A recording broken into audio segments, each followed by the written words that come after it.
Doctor? Doctor, come quickly! I can't!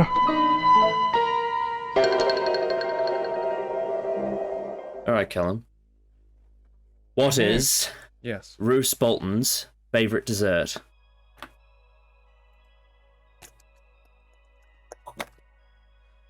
I don't know. I'm lost. The Dread Tort.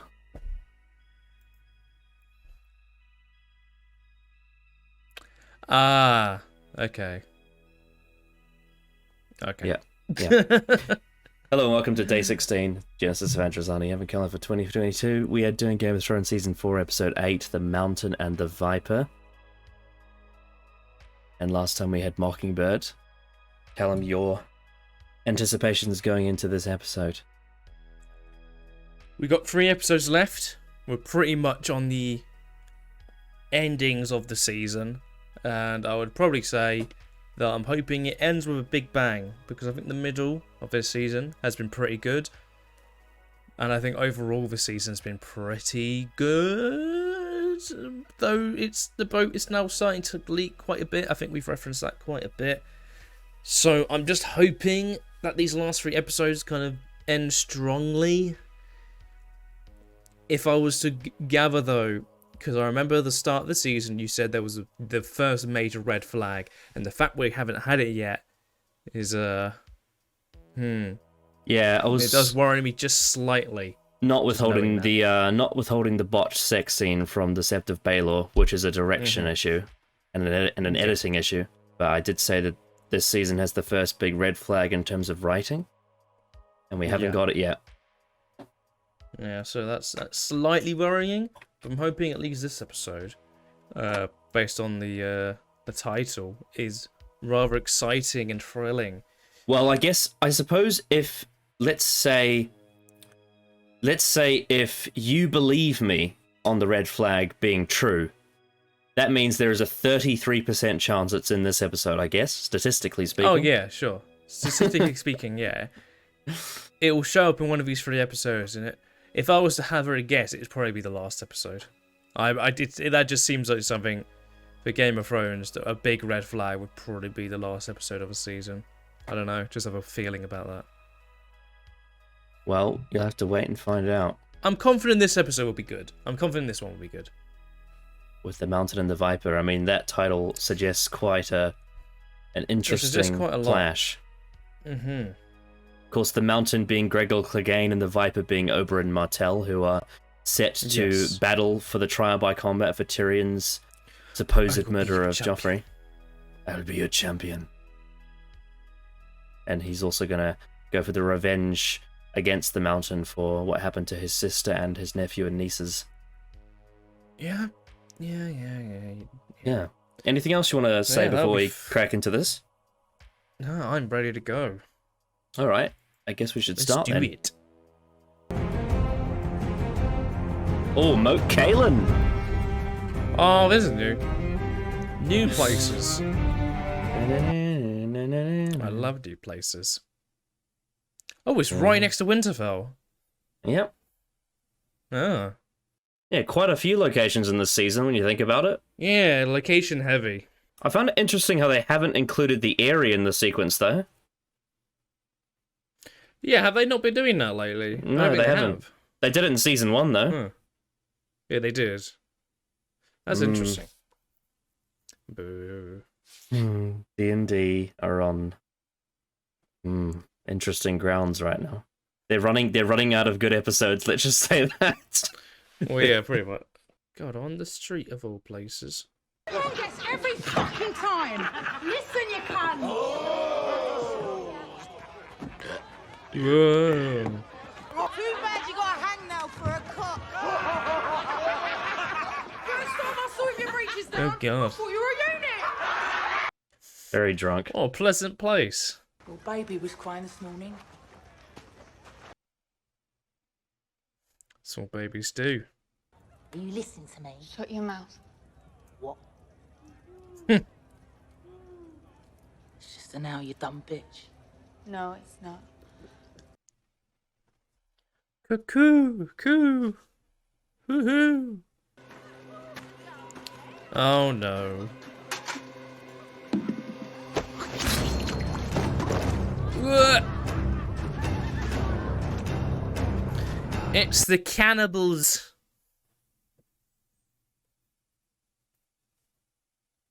And the wildlings. And the wildlings, yeah. Oh. We haven't seen much of them at all this season.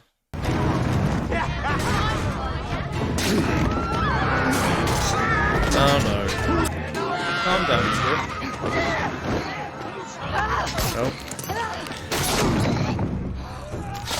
Oh, God.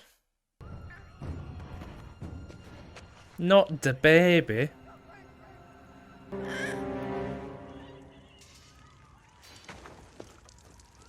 Oh! Oh, God. That's good. That's very good. Never have left it there. Whoever dies lost, be a good lad and burn the rest of us. Once I'm done with this world.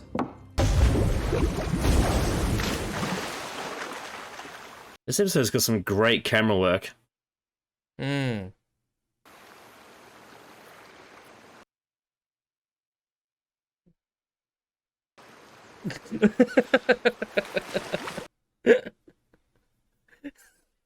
God, that was so awkward. When the slavers castrate the boys, did they take all of it? All of it. The pillar and the stones.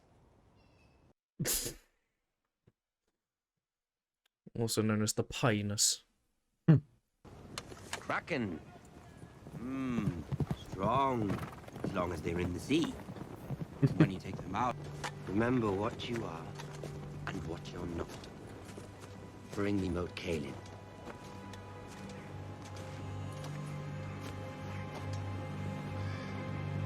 That's a long walk. Hmm. Oh, of course. It's not a walk. Hmm. At least not for him. Imagine trying to walk all that way with no cock. Jesus Christ. Look at those corpses. On Greyjoy, or whoever the fuck you are. What in hell are you muttering? Oh! You're going home.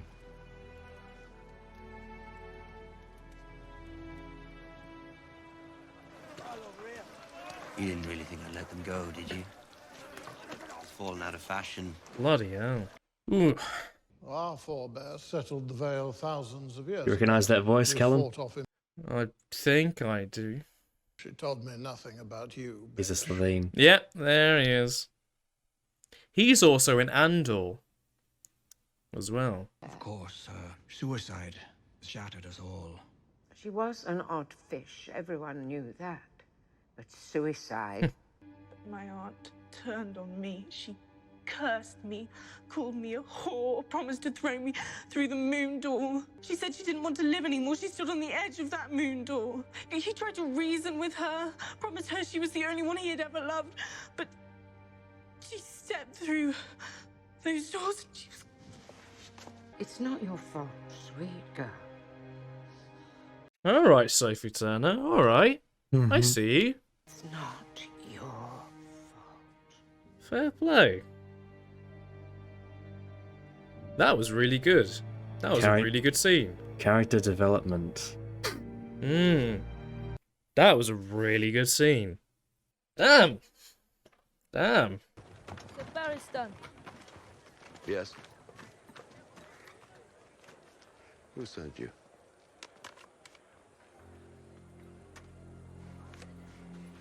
What's this? A royal pardon. Signed by Robert Baratheon. You spied on her. Who gave you this? Does it matter? Have you told her? I wanted to tell you first, man to man. Rather than go behind your back. Oof. Remember Varys sent his birds a couple of episodes ago? You told them I was carrying Drago's child? I Yes or no? Don't call me that. Did you tell them I was carrying Drogo's child? Yes. You sold my secrets to the man who killed my father I have and stole protected my you, brother's throne. fought You for want you, me to killed for forgive you. you? I have loved you. Go back to your masters in King's Landing. Collect your pardon, if you can. If you're found in Marine past break of day, I'll have your head thrown into Slaver's Bay. Go. Now.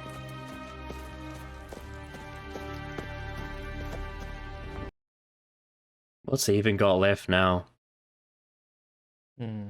Moat Cailin is yours, Father. Tell me what you see.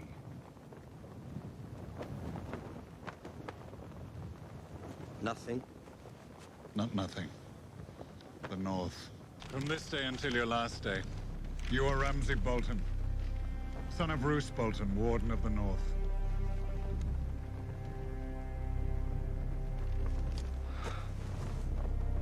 No, Dad, you shouldn't have. Come, Reek. I'll be needing a bath.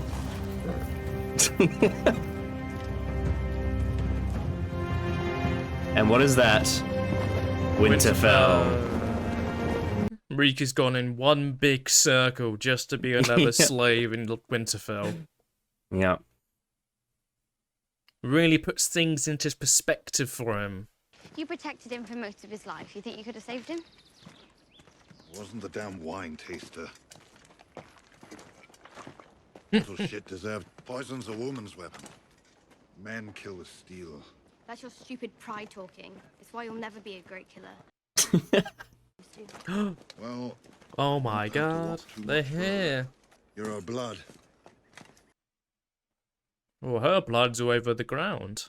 Then I offer my condolences. Lady Arryn died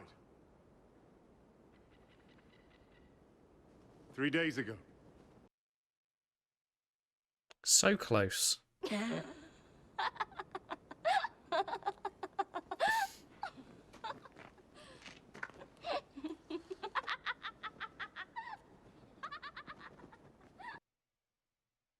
Because of course it happened. Of course that happened.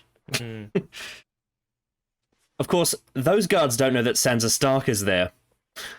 No, they don't. Not at the moment, anyway. Now she wears black hair. About bloody time she put that dye on. I feel like Tin's gonna enter this call any moment and just say mummy over and over again. You know she would. You know she would. Yeah. Red Viper of Dawn. You don't get a name like that unless you're deadly, right? Never seen him fight. Oh, he's going to die. Smurf them! Go, go, go! I wasn't deterred. So, I went to Maester Valaric's library. Valaric tried to touch me once. Turns out... Jesus. Bloody hell. You're going to fight that? I'm going to kill that. He's the biggest man I've ever seen. Size does not matter when you are flat on your back. Thank the gods. And men, we gather to ascertain, guide the hand of our champion. Okay, cool. Holy fuck, that's a massive sword. That's a big sword. Woo! Woo! You raped her! You murdered her! Uh-oh. Well.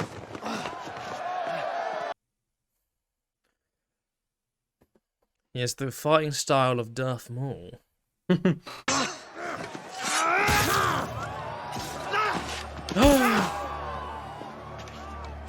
Oh my god.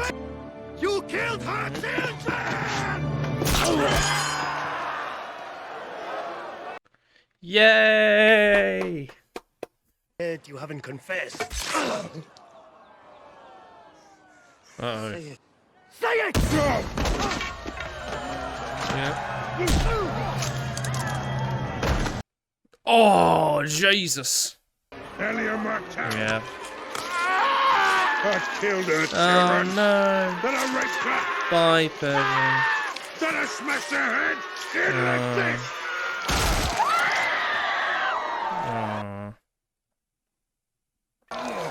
Yeah. Oh. Oh, my God. Bloody hell. Oh, boy. Tyrion Lannister, in the name of King Tommen of the House Baratheon, first of his name, you're hereby sentenced to death.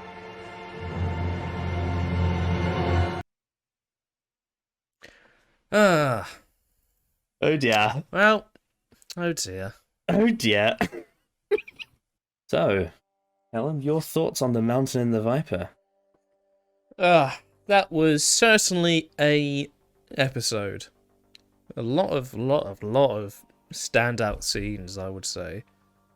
Yeah, a very, I guess the word would be predictable, but a very well executed final scene. Yeah. Soon as it was going way too well, he just started babbling on, and then yeah, he got himself killed. Fueled by revenge, to the point that it blinded him. So, I think that the vast majority of this episode is genuinely great. However, I have one niggle with it.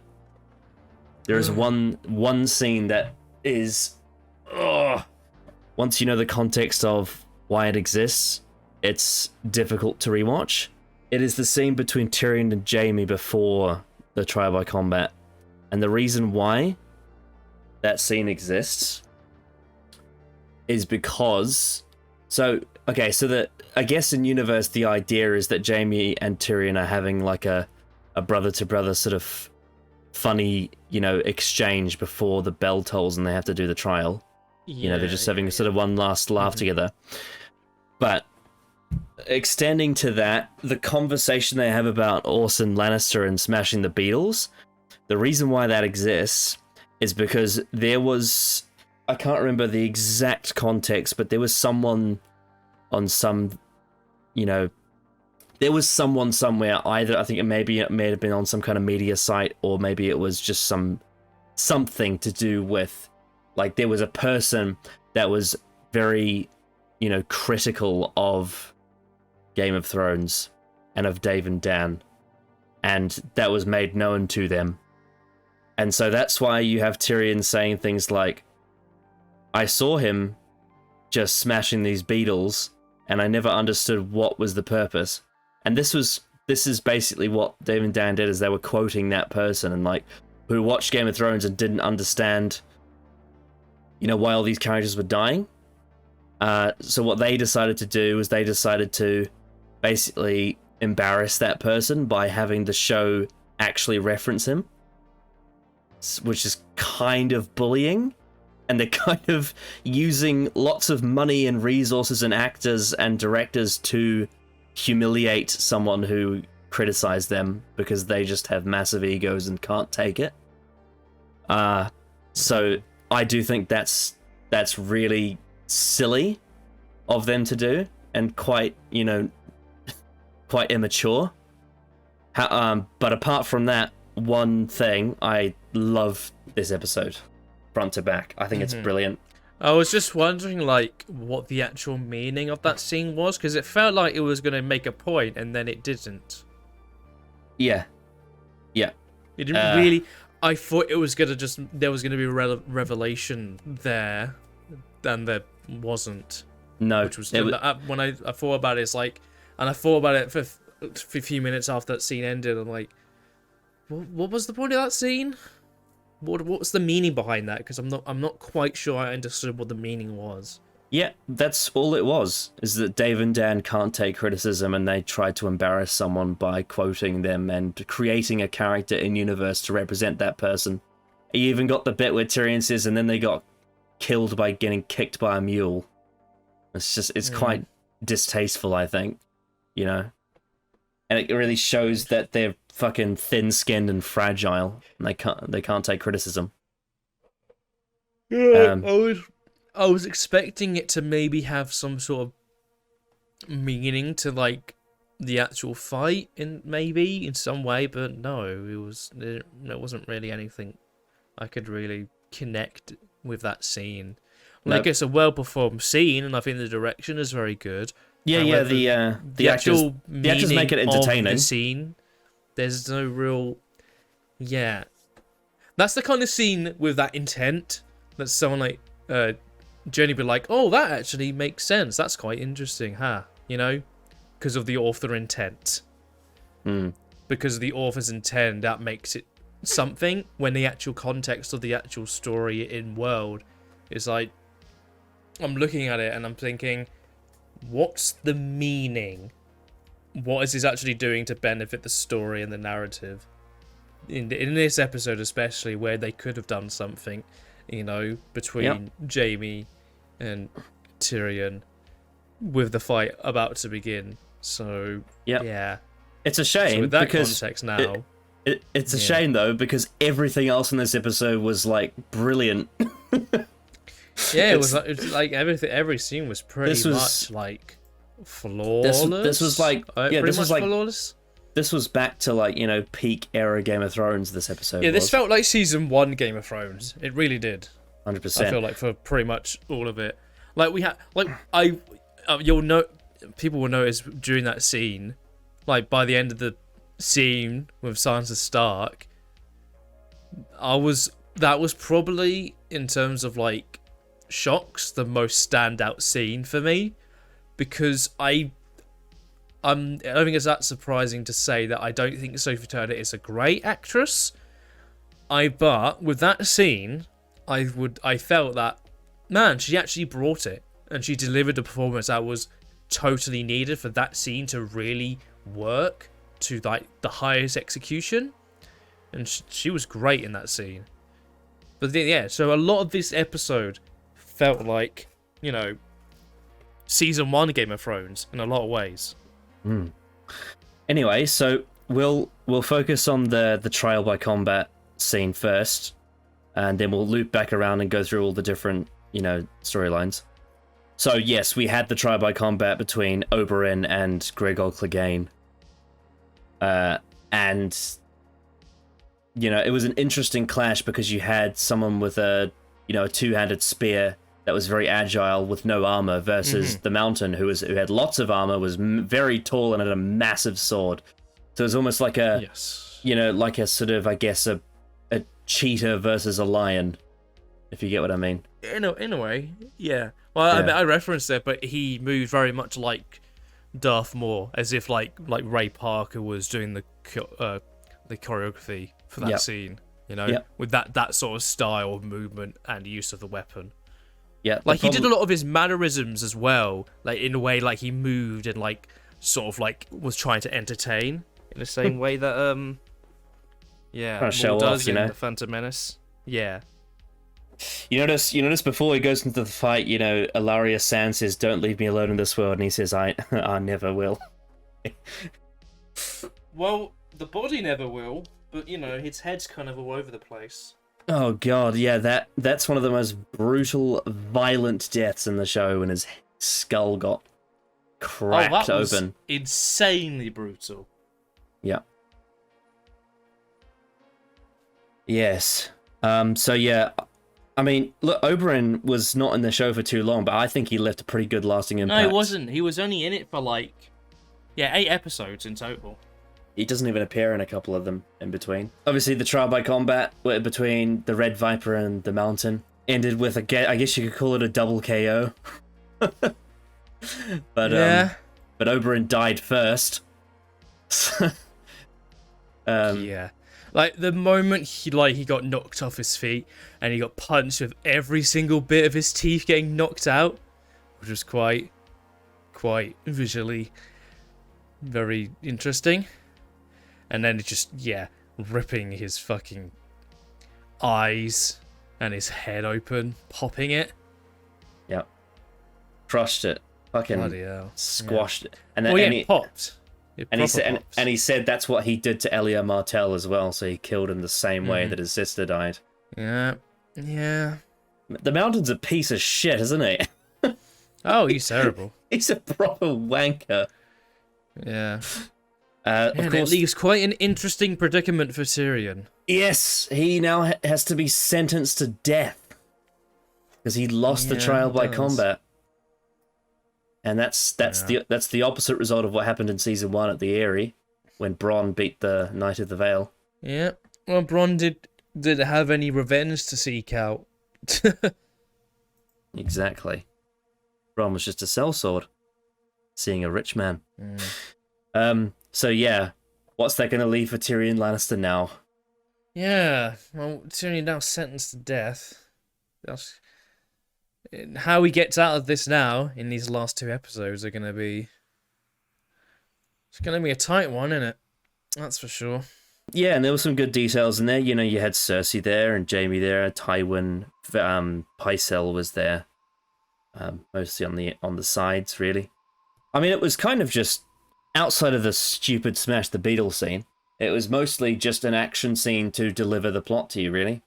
And it was mostly just reactions. The most interesting reactions was when the Mountain killed Oberyn and Ilaria Sand just screamed in terror at what she witnessed. I mean, yeah, that's a pretty natural reaction to seeing your partner getting their face popped up like an egg. Brutal. Yeah. Do you have any? Very brutal. I don't have a lot of thoughts about it. I just thought it was really well done. Really, it was. Yeah, I thought it was a really done. I think there's a way. Like, there's a way that this could have been done really stupidly, but I think it was handled right. I think the reasons why he was letting the Mountain not get killed is because he was so motivated by revenge. Not ending it. Yeah. He was blinded by revenge. Yeah. He wanted vindication. And it's well informed that that's the case. Yeah, and the Mountain only gave it to him when he had control and knew Oberyn was gonna die. Yeah, when he got him what he wanted him. Brutal, absolutely brutal. Certainly a way to go out for Pedro Pascal. Absolutely, he was brilliant in this show. So good, for quite very memorable. Like in the context of the whole show, it is a pretty small role, but it's still like he wasn't like a small role. Well, he only appears in in a handful of episodes, but people remember him. People remember his character well, and it's the same thing. I guess it's technically not that comparable because Oberyn's not a main character, but it's the same thing. How Viserys Targaryen only appears in a few episodes and he's remembered, or like Robert Baratheon only appears in a handful of episodes and he's remembered, and there's these characters that don't get a lot of screen time, but they are remembered for it. Yeah, I think he did an excellent job with this role. Right, so let's cycle back to the beginning and sort of go through all the different storylines, because I think whilst this was the title, this was just mainly the exclamation point on the ending. I think that's what. Yeah. Mm-hmm. I thought this episode was already great before the King's Landing stuff at the end.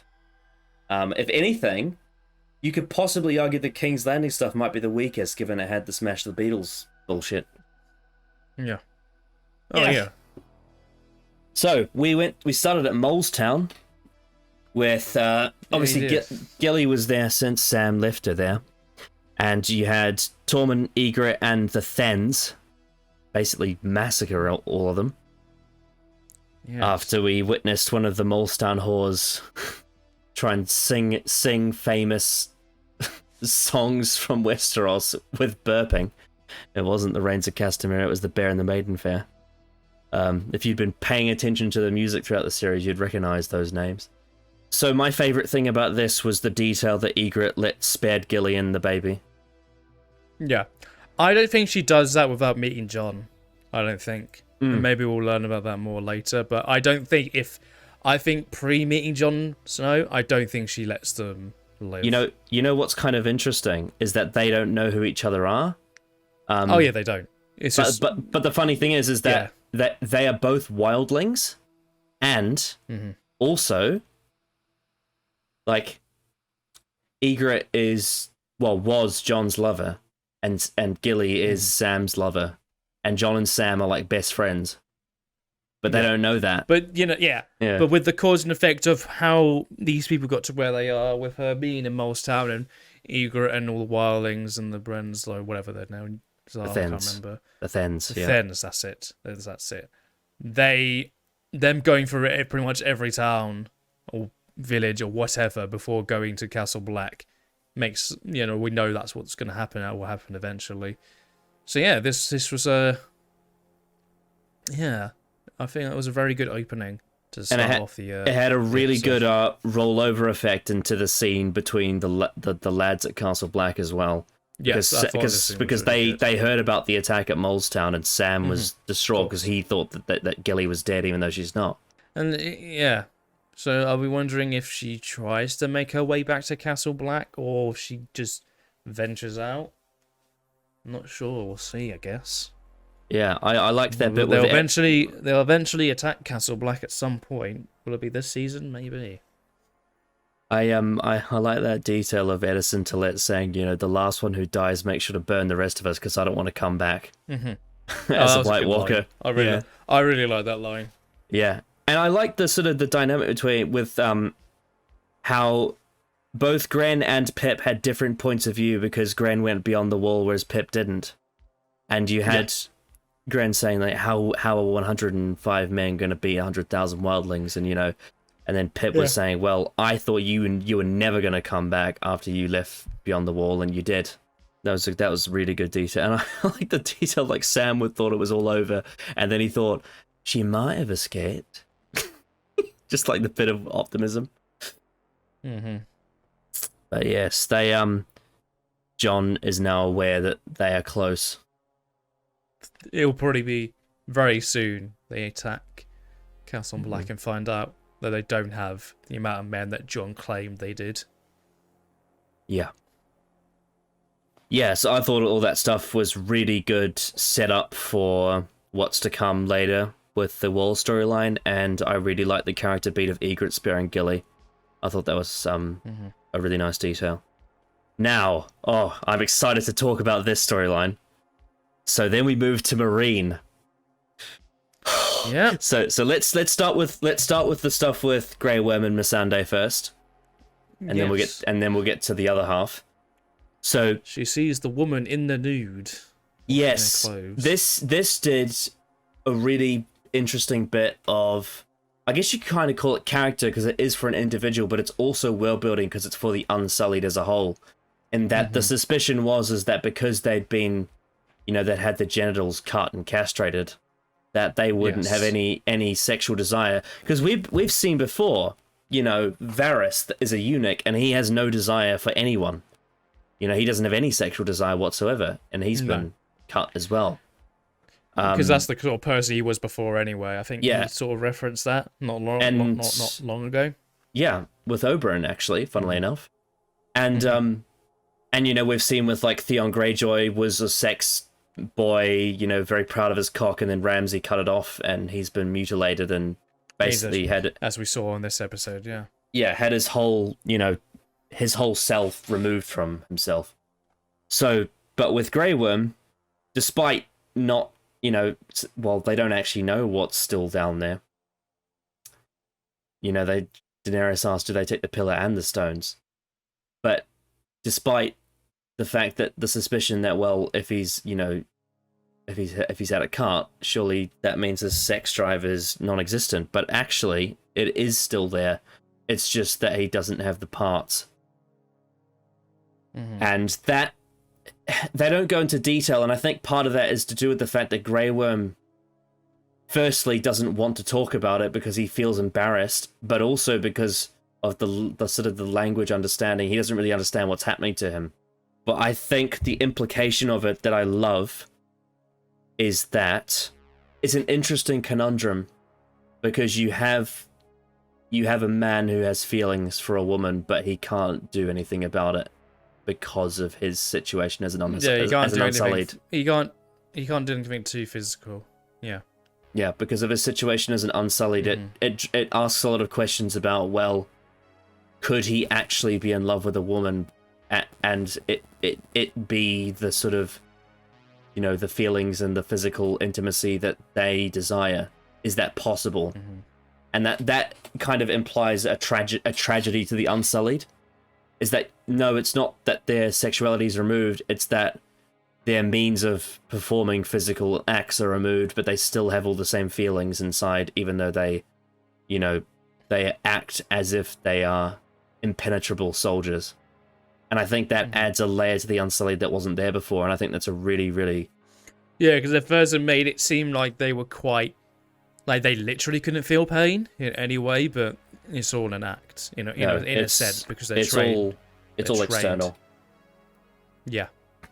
It's all trained within them since birth, really. Yeah, and I thought I really liked how he apologized for it, but then indicated his true feelings because of his honesty. And then, yeah, you know, you have the whole thing of shit throughout the season. She's been teaching him how to speak the common tongue, and he gets his words wrong, his verbiage. But I really liked how when she started to understand the feeling, she spoke in Valyrian to him. You know, because she wanted to make it very. She didn't want it to have any confusion or any sort of official language to it. She wanted it to be an expression of feeling, and I thought that was really well done.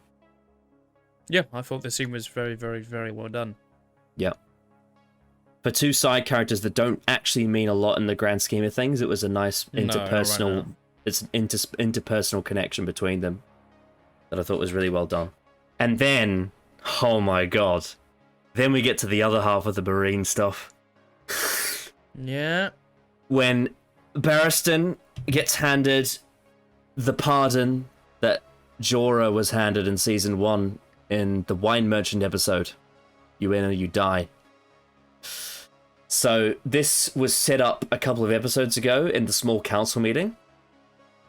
If you remember, there was that conversation that Tywin Lannister had with Varys about his birds and Marine. So, because of that, we know that kid that handed that pardon to Barristan was one of Varys's birds. Yeah. That's what's implied. And... Yes. They showed the hand symbol. And Varys obviously read it, knows what's up.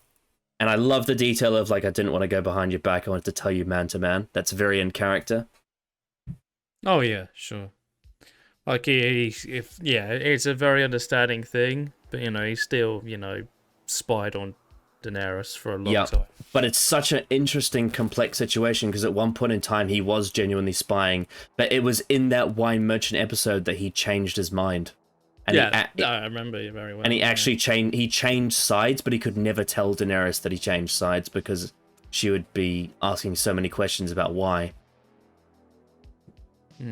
But of course, Barristan finds out the truth, and of course Jorah has to face Daenerys in the temple. And I think, for me, that overall in this show, I don't think Emilia Clarke is one of the best actors. However, I think this is her best acted scene in Game of Thrones. I thought she was fucking incredible in this scene. Everything. Yeah, I think she did a really good job. I think the natural just so sort of good. Yeah, not looking at him most of the time as he talked and as it kept going and going. Yeah, I the seething through the teeth as well. Seething through the teeth as well. If I see you after break of this day, I'll have you thrown in Slaver's Bay. Now, get out. Just that look of being betrayed by Jorah Mormont, and the heartbreak on his face and in his words, and it's perfect. It was beautiful. This is one of my favorite moments in the entire Daenerys storyline in the show. It's just so good. So fucking good. The acting as well from Ian Glenn as Jorah was top notch. Just all the expressions. He is pretty great. Yeah, you give your thoughts on the Marine stuff. Yeah, I actually thought Marine was a great highlight, I think, of the episode. I think the scene, in the throne room was pretty darn good in terms of really good dialogue and the performances to match. Yeah, I think it was a really, really well done scene.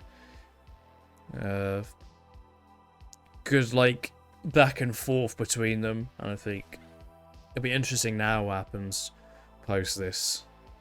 Yeah, because what does Joram have left? Yeah. His dad is dead. He doesn't have anything, yeah. Robert Baratheon is dead.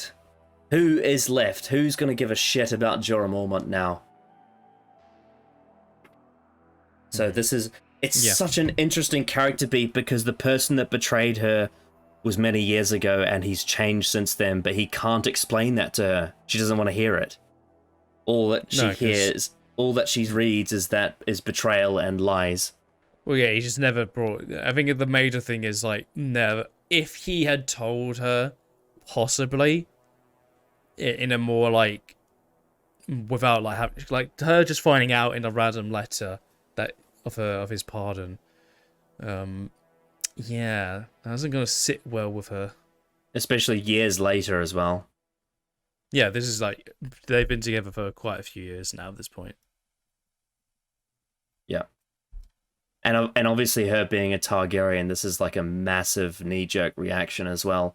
You can see the fire of the dragon in her eyes when she's snapping at him as well. She has that same, like, blood-boiling anger that the Targaryens have. Yes. So yeah, that was fucking incredible. Yeah, she did a really, really, really good job. Yeah. And it proves that Emilia Clarke can act really well. You just have to give her the right material. Yeah, give her good material and she'll do a good job. I think also what was great about it was that it was such a change from the norm for her. Because usually she can be quite sort of stoic and melodramatic, and I guess you could say she's quite expressive, but in this scene she was very controlled. It all felt genuine. And yes, just the way it definitely did. And I think the word to use is piercing. Like, the way she looked at Jorah Mormont was piercing. So good. Yeah, very good scene. Really good scene in Marine. God, and then we move on to another storyline that I also really liked. It was at Moat Cailin with Reek, also known as Theon Greyjoy, pretending to be Theon Greyjoy. Yeah. This was such an interesting performance. I think this was like one of the most impressive performances I think I've seen in the show, because it was so easy to tell he was playing Theon Greyjoy, even though it was a very convincing Theon Greyjoy, yet he is Theon Greyjoy. And I think the performance and the subtleties in how he like delivered lines, being like pretending to be himself, was just a very interesting dilemma to do as an actor, I imagine. It's what you he did such a good job with it. Yeah, it was like a triple layer onion performance. It's a bit like how when you remember in The Enemy of the World, when Patrick Troughton had to play the Doctor and he had to play Salamander, and then he had to play the Doctor pretending to be Salamander. I need to be Salamander. Yeah. Yeah. Yeah, Enemy of the World was fucking great. Yeah, and then he had to play the Salamander pretending to be the Doctor as well. Like that's the kind of performance that Alfie Allen did here, was that he was playing Theon Greyjoy, being Reek, pretending to be Theon Greyjoy. Mm-hmm. And it was so good. And like the whole thing of like, will you spare us? And then it has that shot of his face, and then it cuts straight to him being flayed. Oh, such a good cut. It was such a good cut. Yeah. And this all of this entire, you remember, this is Theon betraying his men. These are Ironborn men that have captured this castle. These are Ironborn men. They may be desperate, but what is dead may never die. What is dead may never die. And he betrayed them by saying that they'd be spared, and then Ramsay absolutely brutalized and murdered them and flayed their flesh until bone. It was absolutely disgusting. But it was great. And the reason why it was great is, this is something that I've been saying since season 3 when we did those reviews, is that Ramsay's character motivation is to prove himself to his father. Yes. And he always feels insecure and resentful of the fact that he's a Snow, that he's a bastard. He's not proud of the fact that he's a bastard, and he hates when people bring it up.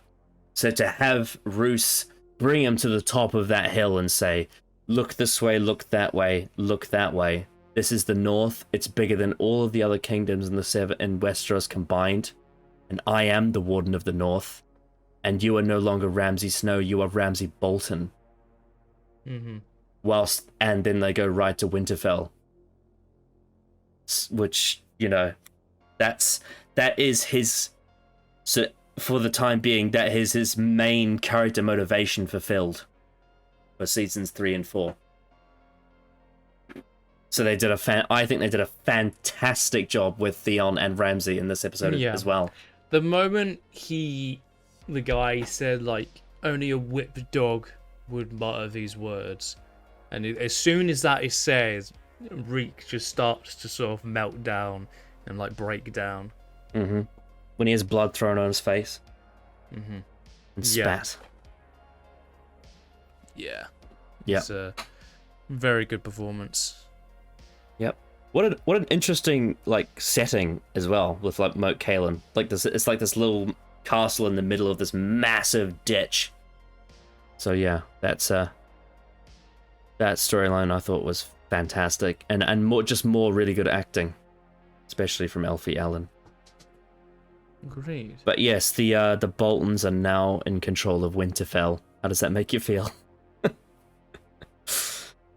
Well, they are. Yeah, they're pretty much in control of everything, and the North is not going to be a very fun place to be in now, I imagine, for the foreseeable future. Yep. So, yeah. Indeed. We'll be back to Winterfell, though, after it being burnt down for almost 2 whole seasons. This is the 3rd time Theon's gone to Winterfell. Yeah. Because he got captured the first time. Like I said.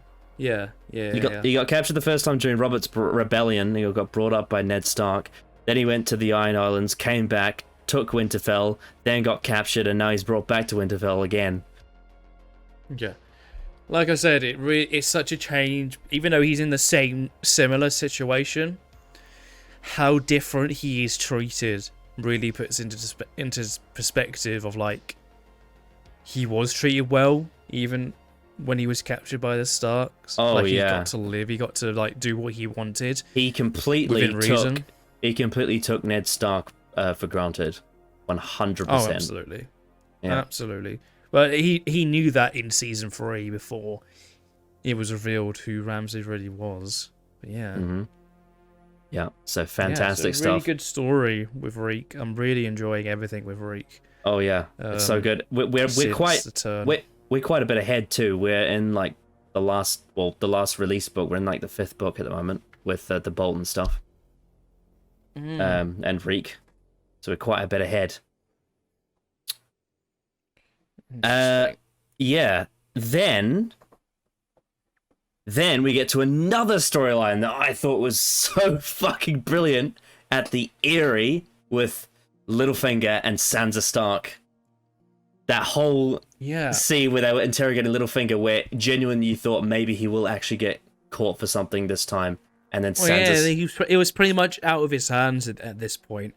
But what he's been doing with Sansa, that was probably his best chance with something out of his hands. Well, that's the thing is that Littlefinger thought that he had this covered, but once the people of the Vale, Jon Royce, who's played by the Slovene actor, and Anya Wainwood. Funnily enough, you may have heard this in the dialogue when Sansa said, "Oh, my father Ned Stark was escorting your son to the wall." If you remember, back in the very, very first episode of season 1, in, like, the pre-title sequence, there's a character called Waymar Royce who is the son of Jon Royce. He's the cocky one, the highborn one, and he gets killed by the White Walkers. Ah, yes. So he is the son of Jon Royce. Littlefinger got subverted by them. He didn't anticipate the questions they were going to ask and the restrictions they were going to put on him, which put him in a very precarious position. And I think you could tell from his facial expressions he was deeply concerned about his fate. and about Sansa's ability to speak on behalf of him. But of course, as a means of character development, due to learning from people like Cersei, like Tyrion, and especially Littlefinger, Sansa Stark has become quite good at bullshitting. Mm. And we've seen her do it before. This is not out of nowhere. We've seen her do it before. Like, this is like, it's like the truth mixed with like a coat of lie, you know? Yeah. That's what it kind of is. Yeah. Like, these events sort of happened, but they're just trickled with bits of slight diversions to make it more believable. Yeah. Do you remember the second episode of season 1 when they were trying to ask her questions about what happened with the direwolves and Joffrey?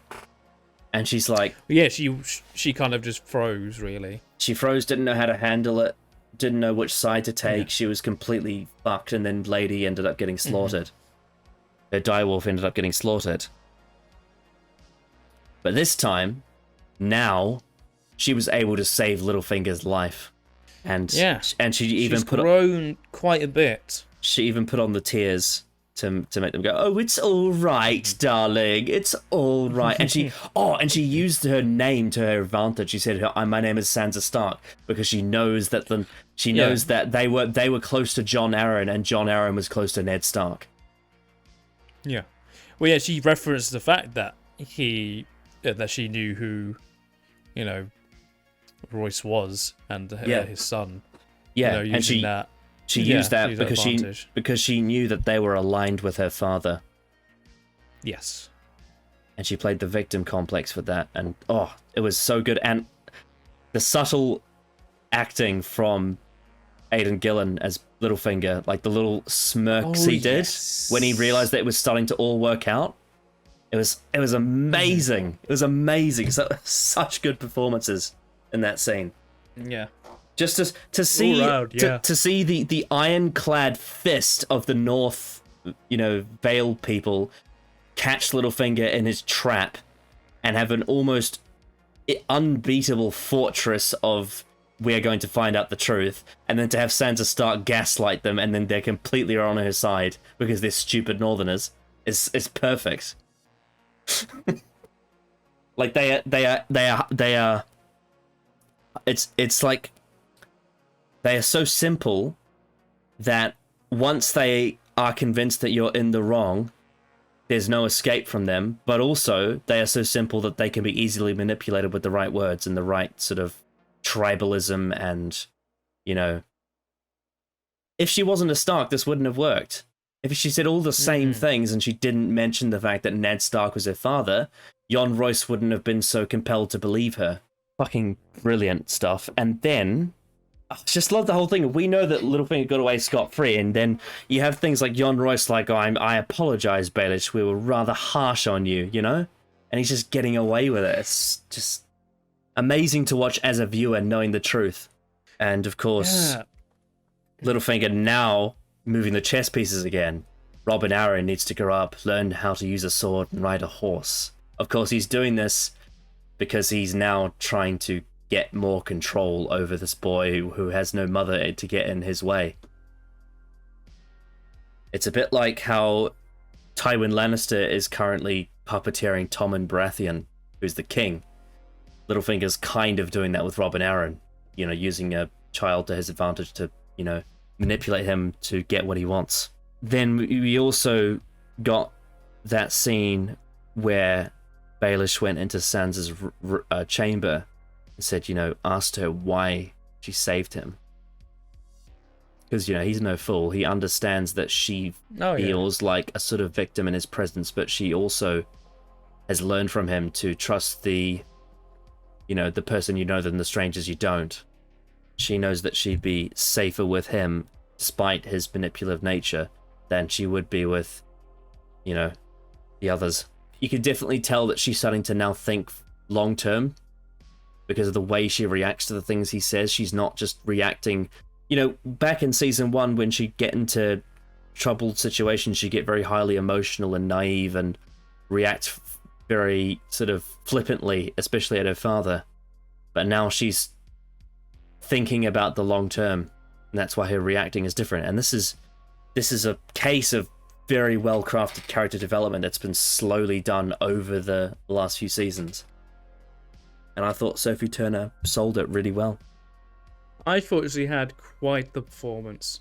Like, I said during the episode, like, I was quite taken aback by how good her performance was, because, let's be honest, we've seen, even in Game of Thrones, she's not the best actor compared to everybody else. She's, like, fine for most of it. And in the X-Men films, she is dire, because we watched those, and those were fucking terrible when she was in them, and her performances were just awful. To see her actually give a really good performance in the scene was very, very, very fun to watch. You know, satisfying. Yes. Yes. Of course, this wasn't the last thing we had. We had a couple of more things at the area, but one of them was we had her finally don the. She changed her clothing to fit the location, but she also finally dyed her hair, which is what she should have done earlier in the season. Like 4 episodes ago. Yeah, I know, and I think the reason why they wanted that is because they wanted to have this episode be a sort of big change for her, so that's why they did the symbolic thing of her changing her hair color now. I can understand that. I can understand that. The issue with the episode about 4 episodes ago was the fact that she was so clearly, you know, Sansa Stark, ginger hair, redhead, you know. At the very least, you don't have to dye her hair in that scene if you don't want to just yet. But have her be covered up the whole way through. That's the issue. Yeah. If you wanted to reveal here, that is totally fine. But you just got to rework that scene to make it, you know, not as obvious it's Sansa Stark. Yeah, I guess maybe they wanted to give her the agency to choose to have her hair changed, but I would have preferred if it happened on the ship. You know, before they got to the Eirich. Sure. I would have preferred if Littlefinger's... I think either way could work. I think this still really works really well if they wanted that to be the motivation. I think for that, I think they executed it pretty well. Yeah. It just unfortunately has that knock-on effect on previous episodes. And then there was one other thing at the Eirich with Arya Stark and the Hound, where they almost got there, and she almost... This is just like First of His Name, when Bran nearly came into contact with Jon Snow. And Arya nearly met Sansa again. But of course, the people at the Vale don't know that it's Sansa in there, they think it's Elaine Stone. And so they said that Lady Arryn died 3 days ago. And if Arya just howls in laughter, because at this point she's like, of course she's fucking dead. What's my luck? You know, at this point. It's like nothing is going her way. She's travelled all this way just to see her aunt, to be protected by her, to have the Hound, you know, receive some reward for it, and then Lady Arryn's just dead. It's like, well... Oh, well.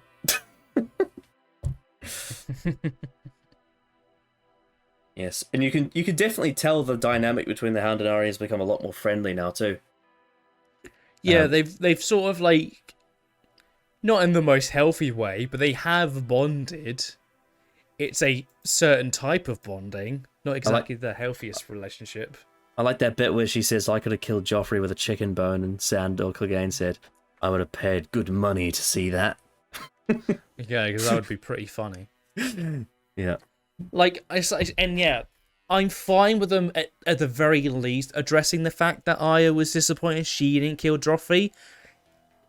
I'm still, again, much like the first episode with Jon finding out about Rob's death, not really having a scene of him reacting to it, more him just knowing it already. I still, again, would have preferred the initial reaction to be a lot more pointed out, rather than it being this scene. While I think the scene was pretty good, it does seem that's going to be a running theme. Yeah, well, they just had... now. They just had the Brave Companions tell them, and then they killed the Brave Companions and walked away. It was very lazy last episode. And they didn't have a scene after. Which is a shame because, as I said, the Brave Companions are major characters in one of the storylines in A Feast for Crows, which is supposed to be... Ooh, I guess if we're going by show continuity, they should be around about now appearing and then becoming... major characters in a storyline, and I guess season 5 would be the opportune moment to do it.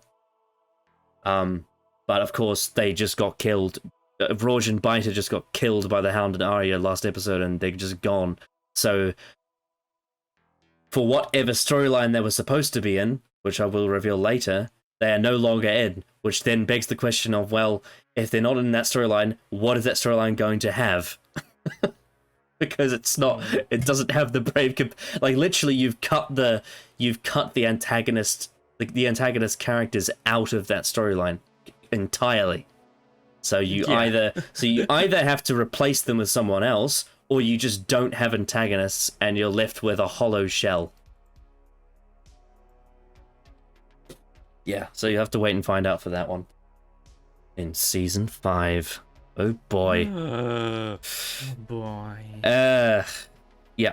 Anything else you want to say about anything in this episode with the characters? I think this was probably, bar that scene with Jaime and Tyrion, I think this is probably, there's been about 3 episodes where I feel like they've been consistent throughout, and this one I feel like feels the most like season 1, I think, in terms of how it's paced, executed, structured, all the characters doing what they probably should be doing based on their motivations and based on all the information they have.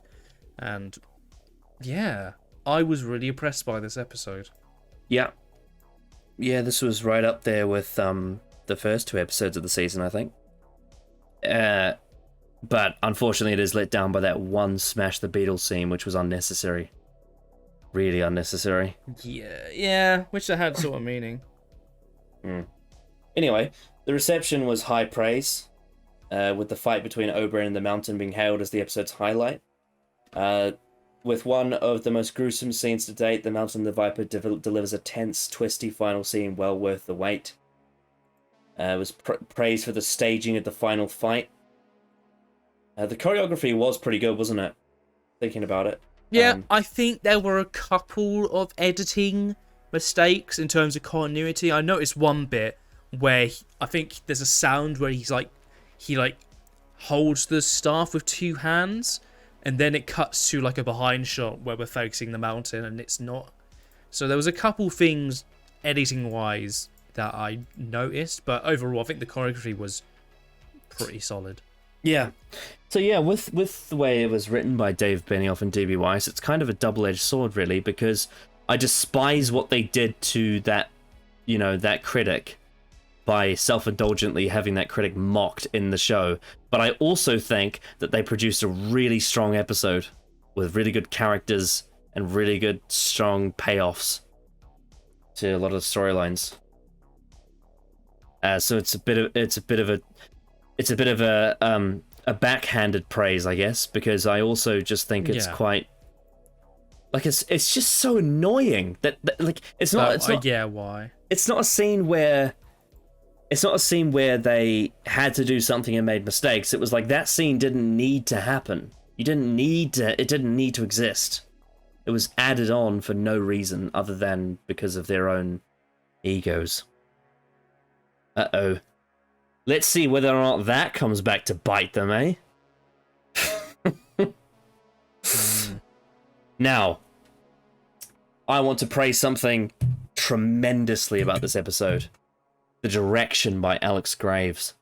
I thought the camera work and the blocking and the color grading in this episode was absolutely top-notch in every scene.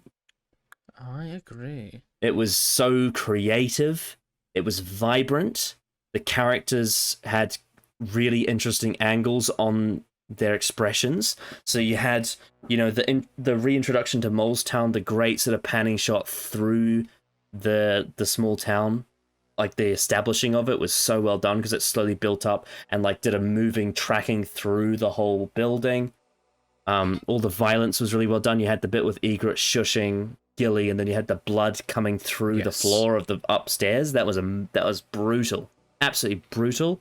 The way they revealed each character appearing, like it went into the well and you saw the reflection in the water, which then led to Steer the Thin slicing the neck. That was amazing. You had the scene with Grey Worm and Missandei in the river. That was really well shot and well graded. You had all of the stuff with, in Marine was all the stuff in Marine was brilliantly edited, especially the shots between characters speaking to each other, like Barristan and Jorah, and then later on with him and Daenerys. Those scenes were brilliantly directed. The close-ups on the side of the face of Jorah, with her piercing eyes as a face frame, and then with the angles. That's one thing I've always loved about that set as well in the temple, is the angle of the stairs, and how they're able to use so many interesting shot angles with all those stairs and setups. That was brilliant. Then you had the stuff in Moat Cailin as well, how they said, spare me, spare us if we leave, and then it cuts to him being flayed. That was brilliant. And the whole pan of them on the horse with Ramsay saying, Reek, I'll need a bath, and it pans up to Winterfell as you can see it. That was awesome. Then you had all the stuff in the Eirich, especially in the investigation scene where it was cutting between the characters, and you had that really odd, strange upper angle on Littlefinger as you saw his expressions. Expressions that only indicates his inner monologue rather than what they're reading off him. And you see the small smirking and the little eyes darting around and the look of concern. And the shot of Sansa looking over the shoulder at Littlefinger was great. And the sort of the reveal as she came out with her new dress wearing her new darkened hair. That was fantastic. Oh yes. It was just, and obviously there's a great shot when Oberyn said, I'll never leave you, to Ilaria Sand. There was a bit of a I think they used a bit of a lens flare at the bottom of the screen as he walked away. And then of course, practically speaking, the way that they got Oberyn's head to be smashed in was also an amazing effect that looks so real. Oh yeah, disgusting. The artist for the design of that dummy was very very well detailed. Yeah. So I think very impressed. I think outside of maybe a few editing mishaps in the fight, because there was a few fast cuts and a few weird angles and continuity errors. Apart from that one thing, the direction from Alex Graves was absolutely top tier in this episode. I thought every scene had so much thought put into it, and it was just gorgeous to witness, I thought. What did you think? Yeah, I very much agree. I thought very impressed by all that. This episode was very impressive to look at a lot of the time, and very good color grading as per usual. Yeah. Very good direction. And the reveal of Moat Cailin as well. That was also really well done. And the whole shot of Reek on the horse. Yeah, that was actually really good. Yeah. Yep. Yeah, this felt because a lot of times this season there's been a lot of episodes where the direction's been competent, not been bad at all. Like competent, but not too inspired. This one I felt there was a real creative mind behind when shots between cuts and just sort of the overall cinematography in both sort of the artistic view and the narrative. I really was impressed by all that. Yeah, this episode was top notch in terms of direction and cinematography. Absolutely. I loved the very first shot as it was panning up from Baelish's shirt, and you saw the mockingbird on his shirt, and then it goes up to his face speaking. Oh, yes, that was... Well, yeah, it stays on his face for quite a while before it cuts. A lot of really good close-ups of Littlefinger. Yeah, I was really impressed by it. Also, they did really well considering that scene with Ramsay and Roose Bolton on the hill was so windy. They did so well considering that limitation. There was clearly, I think I've noticed it quite a lot. There was clearly ADR, especially in that scene and in the fight with Oberyn. I was really impressed by. While I could tell it wasn't too noticeable. Where I think a lot of people could not notice it. I think it was one of those. It was one of those ones where you would only know it's ADR if you've studied this stuff in depth. To the most finest detail, or if you just have a really keen ear for it, that kind of stuff. Yeah, they did really well. Because sometimes when you hear ADR, it's very noticeable, and really badly like delivered by the actor's part. Yeah, there's that line in done a good enough job at communicating what the scene is again. There's that line at the start of New Earth when Rose is like, "Oh, I love this," and it's just so obviously ADR. Can I just say, Traveling View, I love it. Yeah, you can really tell that kind of scene. It's like that's not like I'm thinking about it. It's not like the worst, but it's still not good. Yeah, I mean that scene with Ramsay and Roose Bolton, it's almost seamless. Oh yeah, that one I like. Thinking back on it, would say yeah, that probably was ADR. But yeah, or maybe it's not. Maybe it is just really well done. Yeah. Maybe they just somehow were able to get the voices really well recorded, even though there was either wind. way, very impressed. Absolutely, 100%. 100%. Of course, we have the music by Raymond Javadi. Also, I mean, he's always great. We have 2 tracks. The first one is called "Forgive Me," which I believe it plays in the scene with Jorah Mormont and Daenerys, if I were to hazard a guess. I mean, that was the only scene of an attempt of forgiveness.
You know, listening to that, it actually made me remember and realize something.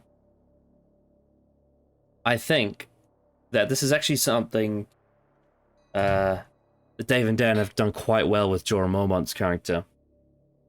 Is that he's a much more sympathetic character in the TV show than he is in the novels. And because of that decision that they made to do that in season 1, it's made this scene work a lot better. So that I would say he's a very sympathetic person. I think in how he's presented. He's in the show.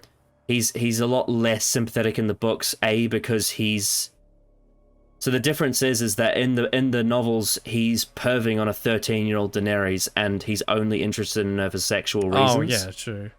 Whereas in the TV show he's genuinely just in love with her. And is in the show it's clear he does actually care for her as a person rather than that's a bit strange.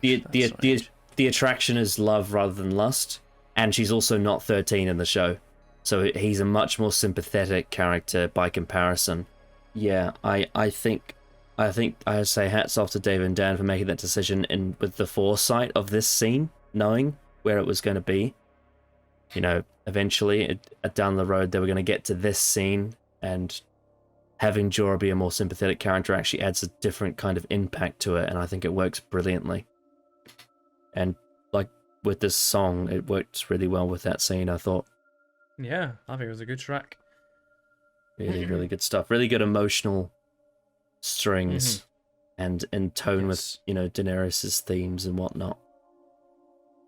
Absolutely. Because there's a lot going on in that scene. There's, from Jorah's point of view, it's a big misunderstanding. It's him losing and being banished by the woman he loves and not being in her service and losing his sort of purpose in life and whatnot. And for her, it's being betrayed and lied to and backstabbed by one of her most trusted advisors. And you have to wonder how that's going to set her off going forward. Then we get the next track, which is called Take Charge of Your Life.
So as you may have gathered, that was from the scene where Sansa is interrogated, and it uses elements of it uses elements of the Stark theme, and it teases you with it, but then it transitions into Chaos as a Ladder, which is Littlefinger's theme. I was literally about to say that last bit there felt a lot like Chaos as a Ladder, like elements of that track.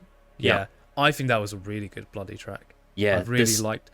My favourite kind of theme is the one that transitioned from different themes to another with Raymond. I think he does a really good job with that specifically and making different variations of those to make them fit in naturally. I think that's one of his like really specialties, I would say, is the transition between different established themes with different variations. Yes, I think those are like... Yeah, I really enjoy those kind of tracks. What Take Charge of Your Life does is it subverts the Stark theme and turns it into Littlefinger's theme, which shows... It's a little more sadistic and dark than it normally is, where the Stark theme normally is quite emotional and like very suited to the Starks in that their vulnerabilities and sort of like honor, but also sadness with the context of the whole show so far. That's all what the Stark theme is, but with this variation, it feels a lot more dark and mysterious like Littlefinger, which is why it transitions so well into Chaos as a Ladder. Yes, and it resembles a shift in Sansa's character, that the Stark part of her is being shaven away and she's becoming like Littlefinger. Slowly but surely, yeah. So here we go. Here's Dave and Dan's point of view on the Smashing Beatles scene. Alright, what's the explanation then? There we go. The writers explain in the Inside the Episode featurette that their intention was that, faced with probable death, Tyrion's mind is wandering to question why seemingly random acts of brutality happen in the world, and then he saw Orson smashing beetles as a sort of microcosm of this question. The scene is very similar to a famous one from the Stanley Kubrick film Paths of Glory, in which a condemned man sees a cockroach and laments, "Tomorrow morning will be dead and it will be alive. It'll have more contact with my wife and child than I will. I'll be nothing and it'll be alive." His fellow prisoner then crushes the cockroach and says, "Now you've got the edge on him." While Benioff and Weiss didn't explicitly state that they were recalling this film, shortly afterwards they mentioned in an interview about the battle scene for the very next episode that they and the production team are fans of Paths of Glory and used it as a visual reference for certain war scenes, so the similarity is probably not coincidental. Yeah, well, you know, that's their opinion of what they did, I guess. I feel like with those quotes of with that scene feels a lot more suited to like the sort of mindset of that person and their sort of mindset of like once they're dead, you know, this cockroach will have more interactions with them than I ever will because I'll be dead. You know, with this it just felt a bit more like this scene didn't really work in terms of it actually connecting to anything. Yeah, I'm not convinced. Mm-hmm. There was an interesting little detail in the scene with Littlefinger when he said that his direct male line great grandfather was a common sellsword from Bravos. Probably going to bring that up at some point down the line because I think it's an interesting red herring. I think, or at least it would be a red herring if you thought something was going to happen that didn't happen. Oh, yes. There's one other detail that I haven't told you about. So, you know in Season 2 when Theon fakes the deaths of the Stark boys? Yes. Mm-hmm. So, in the novels, Ramsay helps do that. He gives Theon that idea. Oh, interesting. And that was when Ramsay was pretending to be a soldier named Reek. But he'd actually killed the soldier that was named Reek. Yeah. Or at least the soldier that he named Reek, that wasn't actually called Reek.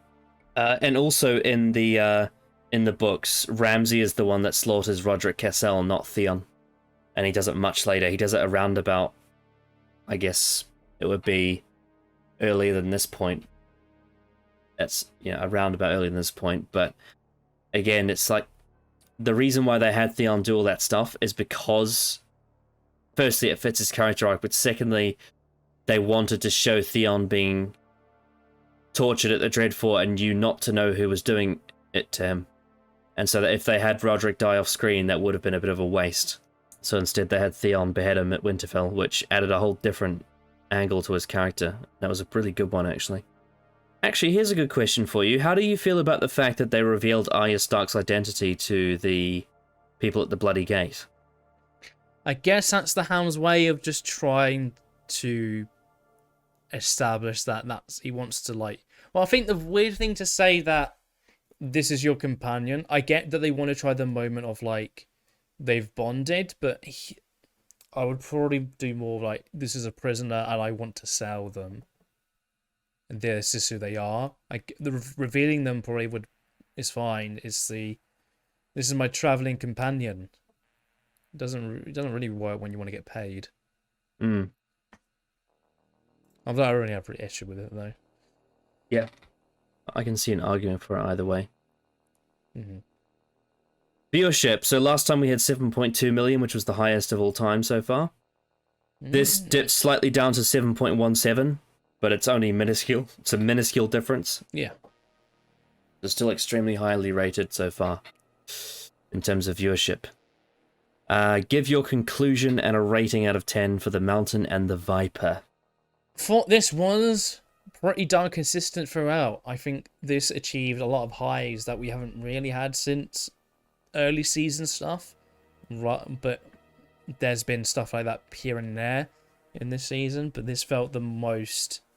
like we're moving forward really, and this is like a lot of moving parts are like moving in the right direction.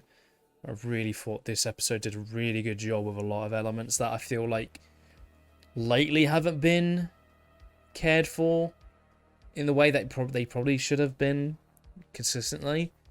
This one I felt I was really impressed by this episode, so I probably would give this, I'm going to give it a 9 out of 10. I think this was an excellent episode. Yeah, The Mountain and the Viper, for the most part, is a brilliant episode of Game of Thrones, very reminiscent of its early seasons, with great acting, great direction, great storytelling, really good payoffs to certain character arcs, and lots of good character shifts, great music. As I discussed, the only issue is the Smash the Beatles scene, which was annoying, but everything else worked brilliantly. Just an absolutely banging episode of Game of Thrones and one of the greats. I also am going to give this a 9 out of 10, but with the caveat that if the Smash the Beatles scene wasn't there, I may even give it a 9.5. Because I think it is that solid all the way through, outside of that one fucking annoying setback. Yeah, so fantastic. We're back on form again. But for how long? That's the question that remains. We have 2 I guess. episodes to go. We have 2 episodes left. So we're pretty much near the end. So let's recall. Season 1, episode 9, we had Baelor. Season 2, episode 9, we had Blackwater. Season 3, episode 9, we had the Reigns of Castamere. All 3 of those were, for us, top tier episodes. Some of the best the show's ever had. So, Season 4, episode 9 is next. And it is called The Watchers on the Wall. I imagine this will be a quite wall centric episode in that case. Whether that's the battle between, at Castle Black, possibly. That wouldn't be too surprising. Yeah. Whether they'll save the King's Landing stuff for the finale of the season, that's pretty possible. So I don't know. I'm quite intrigued by whether the red flag is next episode or episode 10. That is a very interesting question. Yeah. Yeah. Is the normally standout part of a season of Game of Thrones going to be its downfall this season round? That is going to try and do something massive but completely butcher it in the worst way. Well, I guess we'll find out next time. Well, by my own subjective point of view, there's a 50-50 chance it's in the next episode. So you're flipping a coin. Yeah. But what I can tell you is that every time a Targaryen is born, they flip a coin. Yes, of course. But like what I said what I was going to say is that much like in how in Season 2, Episode 9, Blackwater, we had an episode that was set entirely at King's Landing with no other locations. Season 4, Episode 9 is all at the Wall and nowhere else.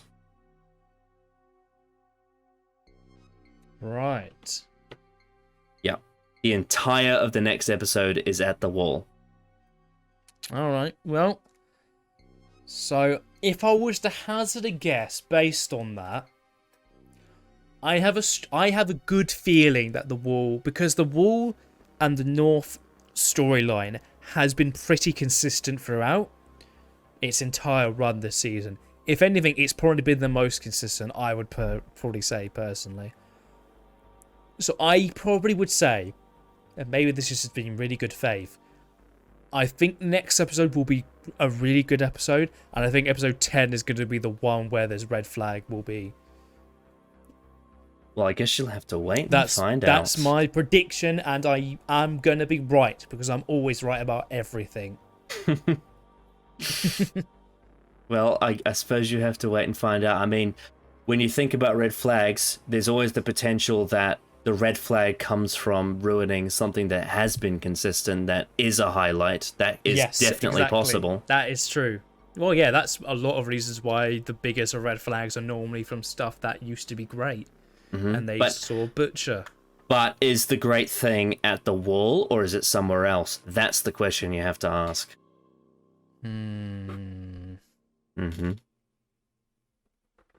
Anyway, anything else you want to say before we wrap up?